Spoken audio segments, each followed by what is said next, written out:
लसूण जास्त प्रमाणात सोलायचं असेल तर पाकळ्या थोड्या परतून पाण्यात टाकाव्यात. साली पटकन निघतात. कोणतीही हिरवी चटणी बनवताना, उदाहरणार्थ पुदिना किंवा कोथिंबिरीची चटणी बनवताना त्यात लिंबाचा रस मिसळावा. रंग चांगला येतो. वांगी चिरल्यावर पाण्यात थोडं मीठ टाकावं, त्यामुळं वांगी काळी पडणार नाहीत.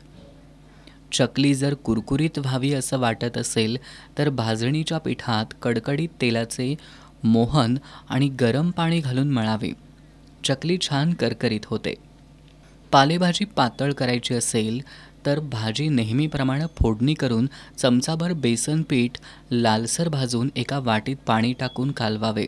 नंतर हे मिश्रण भाजीला उकळी आल्यावर भाजीत टाकावे. भाजीला दाटसरपणा येतो. डोशासाठी पीठ भिजवताना त्यात 1 चमचा मेथीदाणे भिजत घालावेत.